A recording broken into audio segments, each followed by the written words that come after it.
नमस्कार दोस्तों, मैं रोहित सर आज फिर आपके सामने अपने इस पार्थ एजुकेशन यूट्यूब चैनल के माध्यम से आया हूँ। मित्रों, अभी 2 दिन से मैंने फिर से अपने कार्यक्रम को शुरू किया है और फिर से मुझे बहुत अच्छा रिस्पांस आप लोगों का मिला। मैं चाहता हूँ मेरा ये पार्थ एजुकेशन चैनल हर उस नीडी व्यक्ति की हेल्प कर पाए जो व्यक्ति अपनी पढ़ाई जारी रखना चाहता है, क्योंकि मैंने अपनी पढ़ाई को जारी रखने के लिए बहुत कुछ किया और इसीलिए आज मैं फिर अपने इस पार्थ एजुकेशन यूट्यूब चैनल के माध्यम से आपकी समस्याओं का समाधान करूंगा। मित्रों, अभी 2 दिन बाद नेट का एग्जाम है। नेट के पेपर में जो फर्स्ट पेपर होता है वो यूजीसी का फर्स्ट पेपर सभी विषय के छात्रों के लिए कॉमन होता है।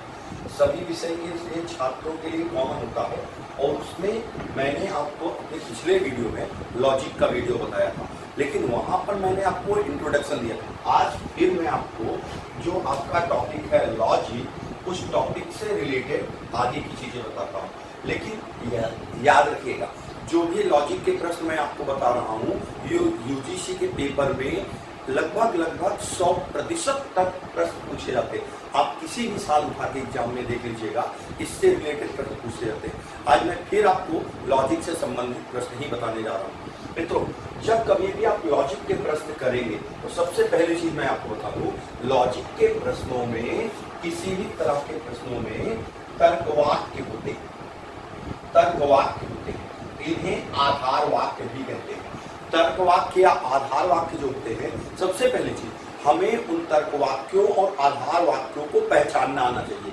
अगर आप उन तर्कवाक्यों को नहीं जान पाते, अगर आप उन आधार वाक्यों को नहीं जान पाते, तो आप कोई भी प्रश्न का समाधान नहीं कर पाएंगे। तो सबसे पहले देखिए, मैं आपको तर्कवाक्य बता देता हूँ कि तर्कवाक्य क्या होते हैं। देखिए, लॉजिक में 4 प्रकार के तर्कवाक्य पाए जाते हैं।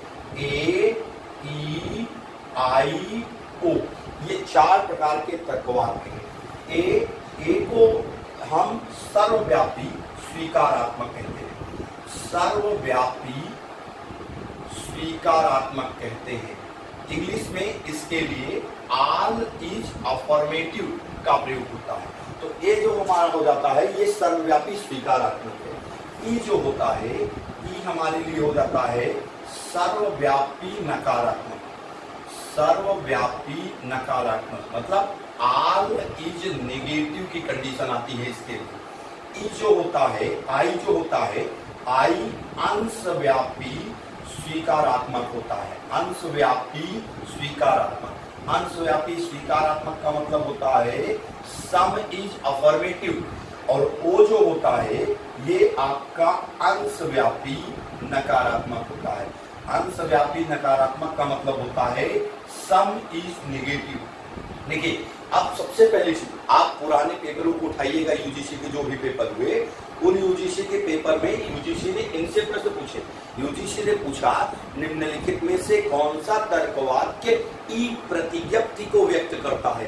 तो उसने ऑप्शन दिया था सर्वव्यापी स्वीकारात्मक, सर्वव्यापी नकारात्मक, अंशव्यापी स्वीकारात्मक, अंशव्यापी नकारात्मक। तो ई प्रतिज्ञप्ति जो मैंने आपको तर्कवाक्य बताया, ये तर्कवाक्य ही आधार वाक्य या प्रतिज्ञप्ति कहलाते हैं। तो ई तर्कवाक्य या ई प्रतिज्ञप्ति का मतलब होता है सर्वव्यापी नकारात्मक, मतलब ऑल इज नेगेटिव।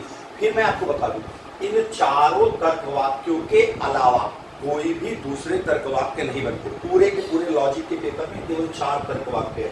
अब इन तर्कवाक्यों को हम सेंटेंस के रूप में परिवर्तित करते हैं। जैसे देखिए, सबसे पहले ए है, तो ए तर्कवाक्य के लिए मैं आपको बता दूं, इसके संबंध सूचक वाक्य होते, शब्द होते, मतलब जिन शब्दों से इन तर्कवाक्यों की पहचान होती है, जिन शब्दों से इन तर्कवाक्यों की पहचान होती है। तो ए, ई, आई, ओ 4 तर्कवाक्य हैं। जब ए तर्कवाक्य होगा तो ए की तर्कवाक्य की पहचान होती है सभी के साथ आधार वाक्य में है शब्द जुड़ा होगा।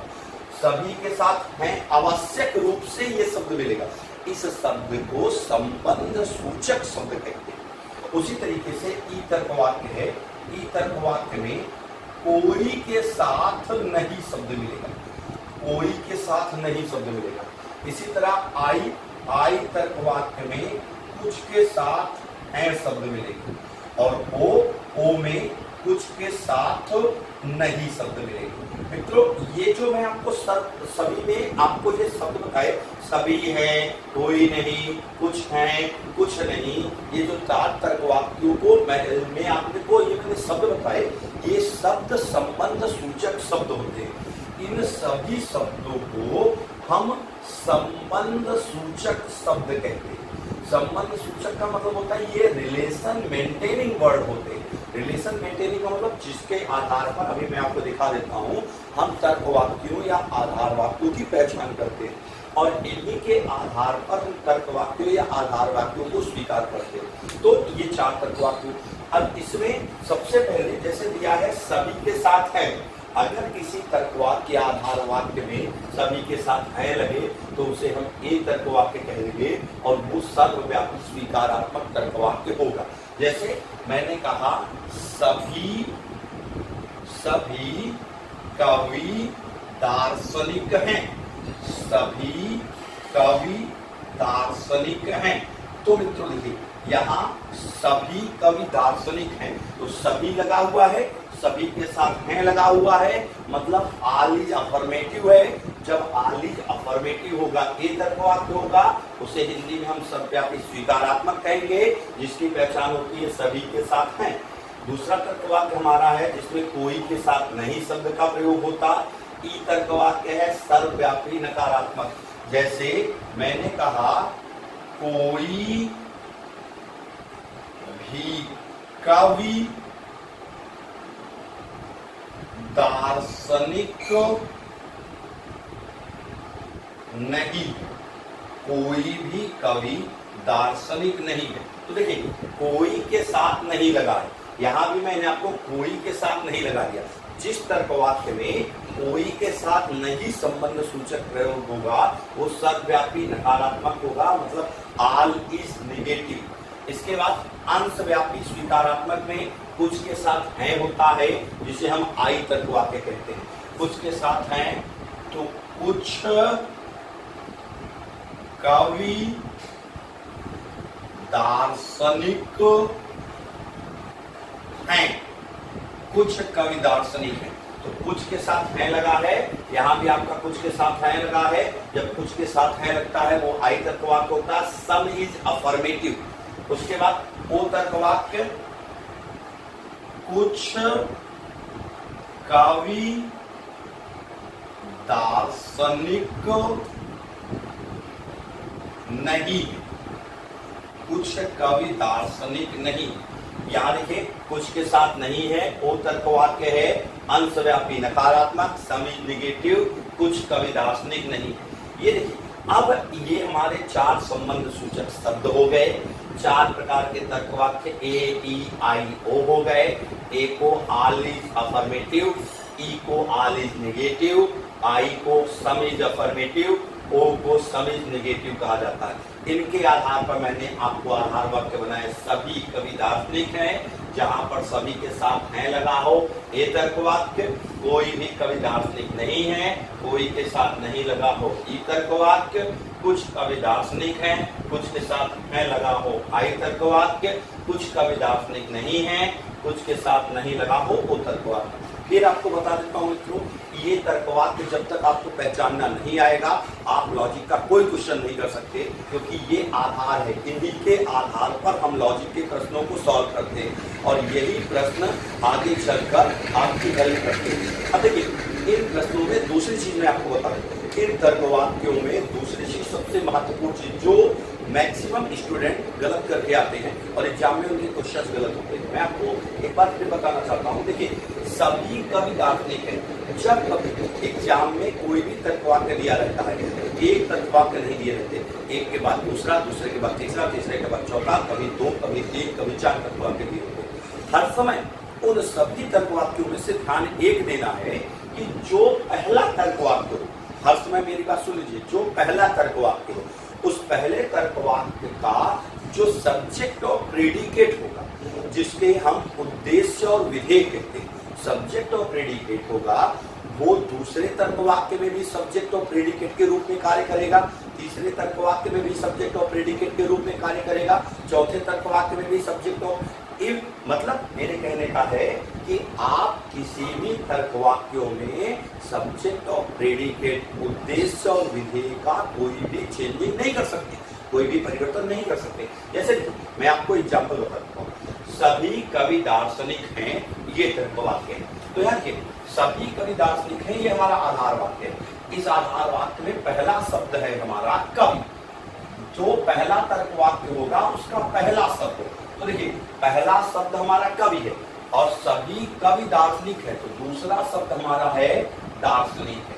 तो जो पहला शब्द होगा वो हर समय आपके लिए उद्देश्य बनेगा, जो दूसरा शब्द होगा वो हर समय आपके लिए विधेय बनेगा। तो सभी कवि दार्शनिक है में कवि जो है वो पहला शब्द है, दार्शनिक जो है वो दूसरा शब्द है। तो कवि हमारे लिए उद्देश्य का काम करेगा, सब्जेक्ट का काम करेगा, और दार्शनिक हमारे लिए विधेय का काम करेगा, प्रेडिकेट का काम करेगा। दूसरी सबसे महत्वपूर्ण चीज मैं आपको बता दूं, किसी भी सेंटेंस में पहला जो तर्कवाक्य होगा उसका जो सब्जेक्ट होगा वो दूसरे, तीसरे, चौथे तर्कवाक्य में सब्जेक्ट बनेगा। पहले तर्कवाक्य का जो प्रेडिकेट होगा, विधेय होगा, वो दूसरे, तीसरे, चौथे हर तर्कवाक्य में विधेय बनेगा। मतलब कभी भी आप सब्जेक्ट और प्रेडिकेट को दूसरे तर्कवाक्यों में चेंज नहीं कर सकते। जैसे मैंने लिखा सभी कवि दार्शनिक हैं, यहाँ कवि सब्जेक्ट है, दार्शनिक प्रेडिकेट है। अगर आप इसको ये चाहें कि सभी दार्शनिक कवि हैं लिख दें तो ये कभी भी पॉसिबल नहीं होगा। इसीलिए आज जाके आप उठा के पिछले अनसॉल्व के पेपर में देखिएगा, अनसॉल्व में जब यूजीसी प्रश्न पूछता है तो यूजीसी के प्रश्नों में एक उत्तर प्रश्न जब पूछता है तो एक प्रश्न में सेंटेंस लिख के आता है, किसी भी तर्कवाक्य में एक समान उद्देश्य और विधेय के होने पर। एक समान उद्देश्य और विधेय का मतलब यही होता है सब्जेक्ट जो है दूसरे, तीसरे, चौथे तर्कवाक्य में भी सब्जेक्ट बने। जैसे मैंने यहाँ पहला तर्कवाक्य में कवि सब्जेक्ट है तो यहाँ भी कवि सब्जेक्ट है, यहाँ भी कवि सब्जेक्ट है, यहाँ भी कवि सब्जेक्ट है। यही आपका उद्देश्य हर बार बना। उसी प्रकार से पहले तर्कवाक्य में दार्शनिक प्रेडिकेट है तो यहाँ भी दार्शनिक प्रेडिकेट है, यहाँ भी दार्शनिक प्रेडिकेट है, यहाँ भी दार्शनिक प्रेडिकेट है। तो उद्देश्य और विधेय के एक समान होने पर ही किसी भी प्रश्न का हल होगा। तो मित्रों मैंने आपको बताया ये 4 तर्कवाक्य होते हैं। कोई भी प्रश्न आप इन 4 तर्कवाक्यों के आधार पर हल करेंगे। अब देखिए, अब इसके पश्चात इन 4 तर्कवाक्यों से आजकल यूजीसी प्रश्न नहीं पूछता। इन 4 तर्कवाक्यों के अलावा भी आजकल यूजीसी आपसे बहुत ज्यादा प्रश्न पूछता है। जैसे मैं आपको एक चीजों से अवगत करा दूं, आजकल यूजीसी इन सबके अलावा अपवादात्मक स्थितियों से प्रश्न पूछता है। अपवादात्मक स्थितियां क्या है? जहां पर इनके अलावा कुछ चीजें होती है, जिसको मैं आपको अगले वीडियो में बताऊंगा। लेकिन यहाँ एक एग्जाम्पल मैं आपको दे देता हूँ। कुछ तर्कवाक्य ऐसे होते हैं जिसमें सभी के साथ है नहीं होता, कोई के साथ नहीं होता, कुछ के साथ है नहीं होता और कुछ के साथ नहीं होता। जब ये संबंध सूचक शब्द नहीं होते तो ना होने की प्रक्रिया में दूसरे किसी शब्दों को जोड़ा या हटाया जाता है।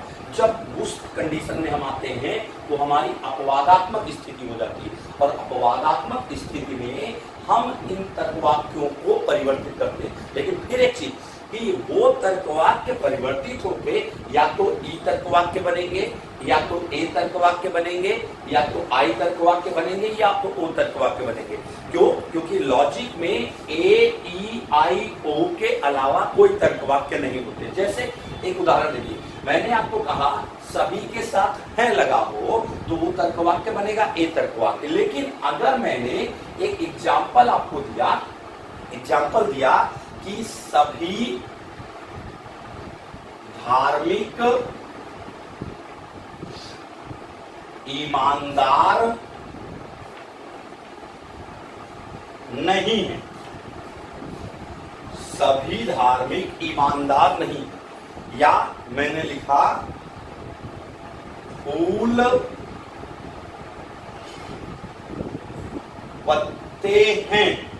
अब देखिए इन दोनों तर्कवाक्यों को सही से देखिए। मैंने आपको बताया ए में होता है सभी के साथ हैं, ई में होता है कोई के साथ नहीं है, आई में होता है कुछ के साथ हैं, ओ में कुछ के साथ नहीं है। लेकिन पहले तर्कवाक्य में देखिए सभी दिया हुआ और सभी के साथ नहीं शब्द का प्रयोग किया। जबकि दूसरे तर्कवाक्य में यहाँ देखिए मैंने क्वेश्चन मार्क लगा दिया, यहाँ पर किसी भी संबंध सूचक शब्दों का प्रयोग नहीं हुआ। जब ये परिस्थितियां आ जाएंगी तो इन्हें ही हम अपवादात्मक स्थिति एक्सेप्शनल कंडीशन कहेंगे, अपवाद कहेंगे। लेकिन इनका परिवर्तन भी हम AEIO में ही करेंगे। नॉर्मल कंडीशन में सभी के साथ है लगा है तो ए तर्क वाक्य, तो लोग कहते हैं या स्टूडेंट लगा के आते हैं, जब सभी के साथ नहीं लग गया तो ये तर्क वाक्य स्टूडेंट लगा के आते हैं, ई तर्क वाक्य होता है। ये ई तर्क वाक्य आपका नहीं बनेगा मित्रों, ये ई तर्क वाक्य गलत है आपका। जब कभी अभी मैं ये 1-2 अपवादात्मक स्थितियां नहीं है, 8-10 अपवादात्मक स्थितियां हैं जिसको यूजीसी प्रश्न पूछता है। जैसे आप जाके उठा के देखिएगा, पिछली बार जनवरी के पेपर में यूजीसी ने क्वेश्चन पूछा था, कोई और नहीं बल्कि वीर व्यक्ति ही दौड़ में विजयी होता है। सामान्य रूपों में उस तर्कवाक्य में देखेंगे तो कोई के साथ नहीं लगा है, कोई के साथ नहीं लगा है तो वो तर्कवाक्य बनना चाहिए ई। लेकिन मित्रों वो तर्कवाक्य ई तर्कवाक्य नहीं है। जनवरी 2017 में यूजीसी ने ये प्रश्न पूछा है, आप अनसॉल्व में इसे देख सकते हैं। उसी प्रकार से ये दोनों एक्सेप्शनल है, सभी के साथ नहीं लगा है तो ज्यादातर कैंडिडेट ई तर्कवाक्य लगाते हैं। ये ई तर्कवाक्य ना होकर मित्रों ये आपका तर्कवाक्य बनेगा ओ। जब कभी भी सभी के साथ नहीं शब्द लग जाए तो ओ तर्कवाक्य। इसी प्रकार से यहाँ देखिए, किसी भी संबंध सूचक शब्दों का प्रयोग नहीं हुआ, सेंटेंस अफर्मेटिव हो। जब किसी भी संबंध सूचक शब्दों का प्रयोग नहीं होगा, सेंटेंस अफर्मेटिव होगा, तो ये तर्कवाक्य आपका बनेगा ए तर्कवाक्य। तो इस तरह आपको अपवादात्मक स्थितियां भी पढ़नी पड़ेगी। मैं अपने अगले वीडियो में इसको कंटिन्यू करूंगा और कोशिश करता हूं आज या कल तक में आपको इसके सारे वीडियोस देने के। लेकिन उससे अगर आप इससे मेरे इस वीडियो से प्रभावित हैं और आपको लगता है आपका काम हो रहा, तो मेरे इस पार्थ एजुकेशन यूट्यूब चैनल को ढेर सारे लोगों से शेयर करिए, सब्सक्राइब करिए, लाइक करिए। अगर आपको फिर भी कोई समस्या होती है तो 9451216656 मुझे इस नंबर पर कांटेक्ट करके अपनी प्रॉब्लम्स बता सकते हैं या मैसेज करके अपनी प्रॉब्लम भेज सकते हैं, जिससे मैं सॉल्व करके आपके पास भेज दूंगा। मित्रों मेरा उद्देश्य केवल और केवल एक है कि मैं जिन परिस्थितियों से गुजर के यहाँ तक पहुंचा हूँ, मैंने संघर्ष करके यहाँ तक सफलता अर्जित की है। हर वो बच्चा जो संघर्ष करता है उसे सफल हो जाना चाहिए। यदि आप मेरे इस पार्थ एजुकेशन चैनल के उद्देश्य से जुड़ना चाहते हैं तो अपना सहयोग दीजिए। आपका सहयोग केवल इतना होगा कि हर वो नीडी व्यक्ति जिससे आवश्यकता है इन चीजों की, और इलाहाबाद आके मुझसे कोचिंग नहीं पढ़ सकता या मेरी कोचिंग की फीस नहीं दे सकता, मैं उससे ये भी चाहता हूँ कि आप तक उस तक मेरी ये बात पहुँचाई जाए कि पार्थ एजुकेशन चैनल उनके लिए हर समय खड़ा है। हाँ, कुछ व्यक्तिगत विशेषताओं के, व्यक्तिगत शेड्यूल के कारण, व्यक्तिगत अपने टीचिंग के कारण, व्यक्तिगत अपनी पढ़ाई के कारण कभी कभी मैं आपसे दूर हो जाता हूँ, लेकिन फिर भी मैं आपके पास लगातार संपर्क करता रहूंगा। Thank you very much.